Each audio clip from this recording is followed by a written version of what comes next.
Mince, j'ai perdu mon mari à vous faire la visite. En fait, j'ai avancé dans le marché et je l'ai perdu.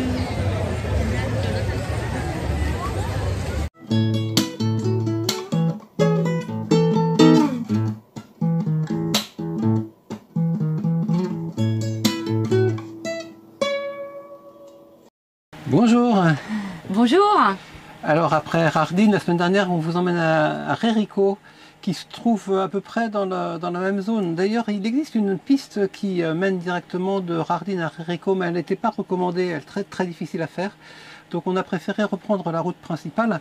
Qui était beaucoup plus facile. Qui était beaucoup plus facile, quoique on s'est perdu. C'est pour ça.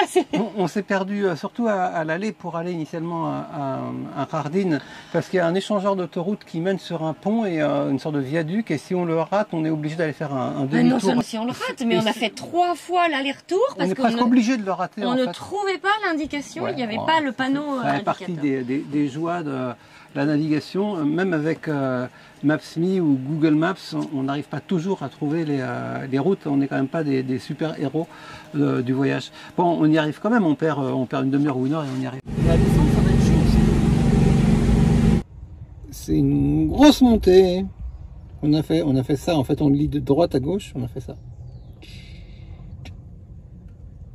Bon bah demain on fait ça. Et on refait ça, et ainsi de suite. Et oui, c'est la vie des voyageurs. Alors Réricault, donc c'est en fait c'est un peu une redite par rapport à Rardines, parce que ça va être en gros la même histoire. Les deux villages se ressemblent beaucoup, ils sont comparables. Sauf que bah moi je trouve que c'est Réricault n'est absolument pas touristique. Ouais.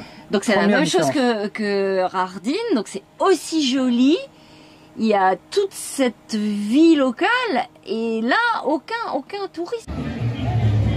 il y a du monde, mais nous sommes les 2 seuls extranjeros. touristes, oui. Personne. Que des locaux.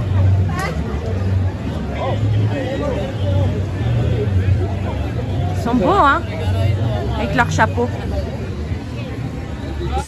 C'est différent aussi pour une autre raison, c'est que c'est pas aussi bien que Rardines. C'est mieux que Rardines au niveau du village, parce que toutes les rues ou toutes les maisons ou presque sont décorées.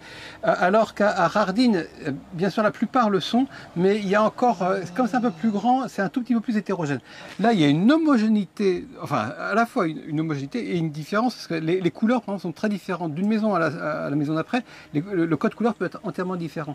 Mais par contre, toutes les maisons de Réricault sont remarquablement bien tenues, et en termes de village, on a affaire à une quasi-perfection de petits villages, de maisons peintes.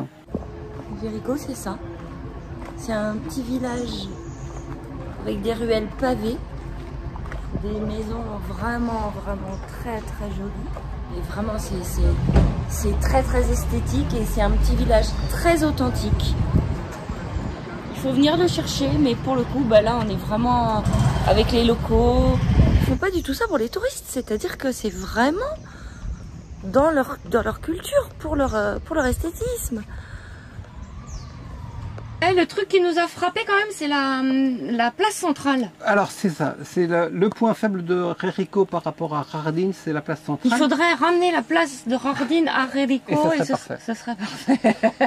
Pour 2 raisons en fait. D'abord, la place centrale, curieusement, n'est pas horizontale, elle n'est pas plane, elle est en léger dévers.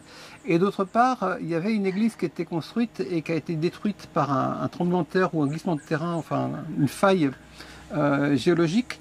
Et donc ils ont reconstruit une église plus récemment qui n'est pas très belle, hein, enfin qui n'est pas à la hauteur en termes de patrimoine architectural du reste du village. Donc là, et j'ajouterais que cette place, elle est moins circulante aussi que la place de Rardines.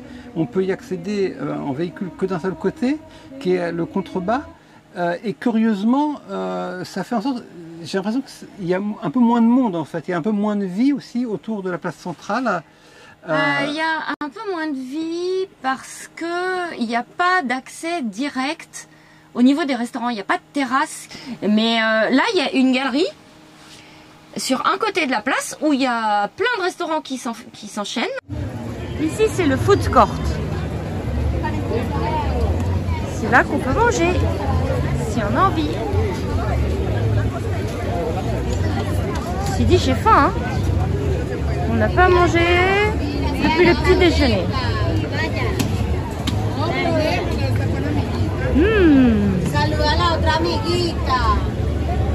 Bon, ça c'est frit, c'est pas très diététique. Ça, ce sont des hamburgers. Ça, ce sont les desserts locaux. Ici, de la friture encore. Ici, de la friture encore.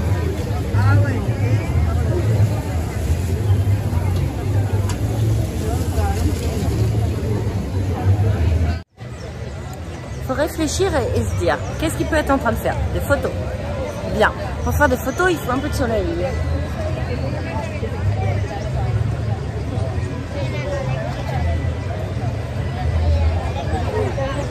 T'étais où? J'étais où? Quand je t'ai perdu. J'étais parti voir les filles. Quand on est arrivé à Rardin, on avait repéré un camping sur Eye of Arlander qui était pas dans le village. Hein. Il fallait après, pour aller au village, reprendre la voiture. Donc on est arrivé là et on a repéré les lieux et on s'est dit qu'on allait revenir pour dormir. C'est là qu'on s'est aperçu que notre Oscar avait été abîmé. Oh, on est vraiment trop triste parce que je viens de voir que quelqu'un nous a abîmé Oscar ici. Bon, il y a juste la peinture qui manque ici, c'est pas très grave. Il y a juste la peinture, après, il est quand même bien enfoncé. Hein. Après, ça se redresse. Et, parce que c'était pas comme ça non plus hier, alors c'est vraiment bizarre. Aussi là. À Rardin, on sait pas très bien comment. Quelqu'un nous est rentré dedans sans doute. Est-ce que c'est une voiture? Pourtant on n'était pas garé de manière trop proéminente hein, par rapport au reste des véhicules. On ne sait pas ce qui s'est passé. C'était décevant. On est reparti en se disant bon on va visiter le village et on revient ce soir. On fait 2 km et là cling, ma vitre qui tombe dans la portière. Oh non. Ça nous était déjà arrivé en Afrique du Sud, je sais pas si ceux qui nous suivent depuis le début. À Zastron précisément. Ouais. Le pauvre Manu. Ah, la vitre n'était pas cassée, c'était pas tout à fait le même système. J'ai pensé que le système de tringlerie était cassé. En fait, non, ça s'est finalement résolu assez facilement. Mais ça a été un peu l'angoisse parce qu'on a pensé qu'il faudrait changer tout le système de tringlerie mobile. C'est une sorte de câble en ressort. On a 2 petites lampes ici qui nous ont été gentiment envoyées et offertes par Olight, qu'on ne connaissait pas. Et qui nous ont dit voilà, on vous les envoie, vous les essayez, si vous pouvez nous faire un peu de pub. Alors ce genre de truc, du placement de produits, on fait pas. Et aussi, on est content parce que ça fait comme si on était des grands youtubeurs importants. C'est amusant. Non, on veut pas faire de placement de produits, surtout si on n'aime pas les produits. Mais alors c'est là, franchement, elles sont super. Ah ouais. On vous les conseille, mais à 200%, celle-ci, il faut qu'on la recharge. Je ne savais pas qu'on allait s'enregistrer aujourd'hui. C'est un aimant, donc super pratique dans Oscar, on peut la mettre n'importe où. Et elle dure très très très longtemps. Ah ouais, c'est ça qui est incroyable, elle dure super longtemps. Elle se branche par câble USB, on n'a pas de pile. Donc vraiment... Et elles sont très jolies. Elles sont très jolies. Merci Olight. Et là, quand il s'agit de faire des réparations dans la nuit, on était bien content de les avoir. Voilà, donc petit pépin sans gravité. Oui, alors du coup, font partie du voyage. On s'était garé dans un parking. Et en fait, on était bien. Donc on a décidé de ne pas reprendre la voiture pour aller se mettre un peu plus loin. On a dit au petit monsieur qu'on allait dormir chez lui. Et le soir, on s'est fait un petit plaisir parce que depuis le début du voyage, je dirais, on fait pas 3 repas par jour. Soit on fait un gros repas le midi et on mange pas le soir, soit on mange pas le midi et on fait un gros repas le soir. Et là, Manu avait envie de bien manger. Donc, il m'a emmené dans un super restaurant parce qu'en plus, il s'appelait Isabella. Donc, il a dit, on y va. Et non seulement c'était joli, encore une fois, enfilade de pièces, fait de briques et de broc, avec beaucoup de goût. Et c'était très très très bon. T'as choisi de te mettre là? J'ai beaucoup hésité. C'est difficile de faire un choix tellement c'est joli, hein. Waouh. Bon, peut-être que vous vous demandez pourquoi il n'y a personne, mais c'est parce qu'il est un peu tôt, mais on a très faim. C'est le village dans lequel on a pris le plus de plaisir à cheminer. D'ailleurs, on est resté plus longtemps que prévu parce qu'on pensait juste jeter un coup d'œil. En réalité, on y a passé la nuit et on est revenu se promener longtemps le matin par pur plaisir en fait. Hein. C'était pas l'idée de juste d'aller prendre un petit déjeuner à un endroit sympa. Alors? Ah bon?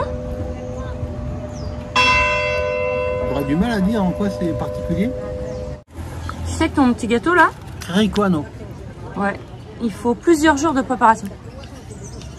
Et dedans, qu'est-ce que tu trouves? Je dirais des fruits confits. Non. Une sorte de pain mariné. Du pamplemousse, de la papaye. De la papaye mûre et de la papaye verte. Arrête, c'est confit tout ça. De l'ananas. De noix de coco. De figues. Avec de la panela. De la kipé.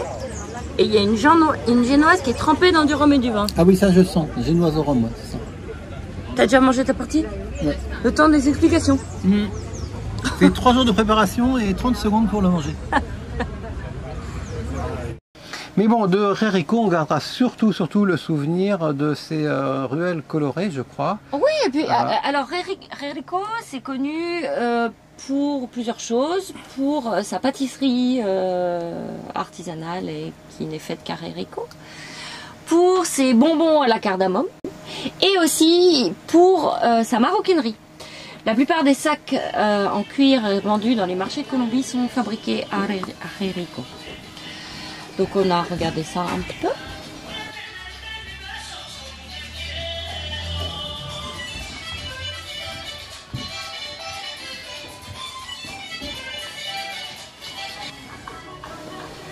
Et puis pour finir, nous sommes allés au parc botanique de Rérico. Non, avant ça, dans l'église. Je pensais que tu allais dire. C'est connu parce qu'il y a beaucoup d'églises en fait à Rérico. Oui, alors selon la façon dont on compte, parce qu'il y a des édifices qui sont d'assez petite taille mais qui comptent quand même comme une église.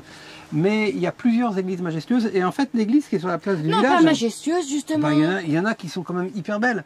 Parce que justement celle qui est sur la place du village, qui est relativement moche, elle est largement dépassée en qualité par une curieuse église, une sorte de basilique, en fait, un immense édifice qui est un peu excentré, qui est un peu au fond du village et qui est d'une couleur rose pétant.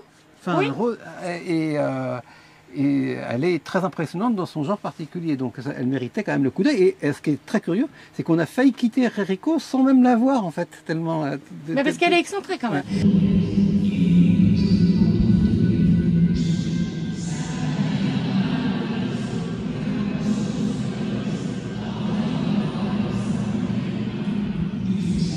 Pas mal comme formule.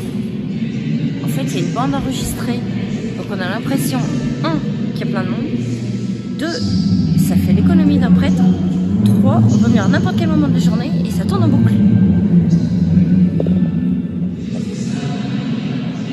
Rérico est connu parce que je sais plus, il y a 7 ou 9 églises dans le village. Mais à part ces deux-là qui sont facilement reconnaissables, les autres on voit même pas que ce sont des églises. Oui, c'est des églises qui viennent directement sur la rue, qui sont en fait noyées dans le... Mais il n'y a même pas de clocher, il n'y a rien. Non. Alors parfois, en mettant un peu l'œil dans les portiques, on voit des cloîtres qui sont attenants aux églises, mais c'est quand même pas... c'est pas des aussi jolies églises extérieurement. Intérieurement, oui, mais pas extérieurement. Mais enfin, pour synthétiser en quelque sorte la visite de Rérico, ce qu'on a fait, c'est qu'on est monté au parc botanique. Oui. L'avantage, c'est que d'abord, il était joli en tant que parc botanique. On a vu des petits insectes aussi. On a vu des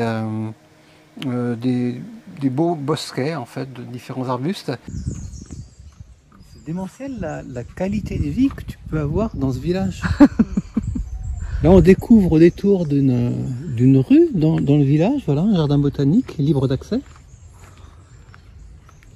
Et puis progressivement on est monté et on s'est retrouvé très en hauteur. On devait bien être à, je sais pas, 150-200 mètres au-dessus du village, et donc on avait une vue d'ensemble du village de Rérico. Et comme on a beaucoup aimé ce village, c'était sympathique d'avoir une vue d'ensemble pour conclure notre escapade dans ce joli village. Est-ce que, alors la question reste posée, est-ce que Rérico est supérieur à Rardines ou Rardines supérieur à Rérico? Je pense qu'on a affaire là aux deux plus jolis villages de la zone. Il nous en manque un, on n'est pas allé à Salamanca, qui serait peut-être aussi dans la compétition.